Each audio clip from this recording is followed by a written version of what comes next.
রাজধানী ধানমন্ডির একটি জায়গায় বহুতল ভবনে নির্মাণ কাজের নামে সাধারণ মানুষের চলাচলের পথ বন্ধ করে দেওয়ার অভিযোগ উঠেছে। প্রতিদিন অফিসগামী শিক্ষার্থী ও স্থানীয় বাসিন্দারা পড়ছেন চরম ভোগান্তিতে। কর্তৃপক্ষের নিষ্ক্রিয়তা নিয়ে প্রশ্ন তুলছেন ভুক্তভোগীরা। মোহাম্মদ রফিকুল ইসলামের তথ্যচিত্রে ডেস্ক রিপোর্ট।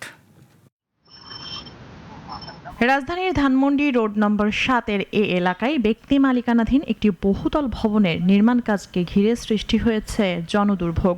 স্থানীয়দের অভিযোগ, নির্মাণ কাজের সুবিধার জন্য সাধারণ মানুষের প্রধান হাঁটার পথ সম্পূর্ণ বন্ধ করে দেওয়া হয়েছে। এ অবস্থায় প্রতিদিন হাজারো মানুষ বাধ্য হয়ে বিকল্প পথে অনেকটা ঘুরে যেতে হচ্ছে।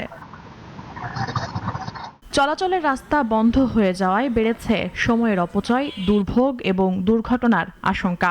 ভুক্তভোগীদের দাবি, একাধিকবার সংশ্লিষ্ট কর্তৃপক্ষের কাছে অভিযোগ জানানো হয়েছে, তবুও এ পর্যন্ত কোনো ব্যবস্থা নেওয়া হয়নি। ফুটপাতের উপরে ইট রেখে দেওয়া হয়েছে, বাঁশ রেখে দেওয়া হয়েছে, ফুটপাতটাকে ঢেকে দেওয়া হয়েছে একটা শেড দিয়ে। আমরা উপরে জানিয়েছি, ওনাদেরকে সরাসরি ডেকে বলেছি যে আপনারা কাজ করছেন, ঠিক আছে, সেফটি রেখে কাজ করেন। স্থানীয়দের ভাষ্য, নির্মাণাধীন ভবনের সামনে উঁচু কাঠামো তৈরি করে সেখানে ইট, বালু, সিমেন্ট ও পানির ট্যাঙ্ক রাখা হয়েছে। এমনকি অবশিষ্ট জায়গাতেও দোকান বসিয়ে পুরো হাঁটার পথ দখল করা হয়েছে। এভাবে স্থাপনা নির্মাণে সিটি কর্পোরেশন বা সংশ্লিষ্ট কর্তৃপক্ষের অনুমোদন রয়েছে কিনা তা নিয়ে উঠেছে প্রশ্ন।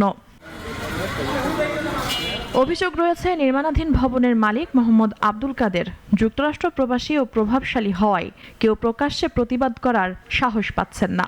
এ বিষয়ে যোগাযোগের চেষ্টা করা হলেও তার বক্তব্য পাওয়া যায়নি। কতদিন তো আছেন, এটি তো ইটিতে হচ্ছে বন্ধ করে না, একটু ক্লিয়ার রাহিম মাঝে মাঝে এই 10 মিনিট যে খায় যে ঢুকে আমি আর কি। এলাকার বাসিন্দারা বলছেন, জনস্বার্থকে বিঘ্নিত করে কোনো ব্যক্তি বা প্রতিষ্ঠানের নির্মাণ কাজ চলতে পারে না। তাই দ্রুত পথচারীদের চলাচল স্বাভাবিক করতে প্রয়োজনীয় ব্যবস্থা নিতে প্রশাসন ও সংশ্লিষ্ট কর্তৃপক্ষের প্রতি আহ্বান জানিয়েছেন ভুক্তভোগীরা।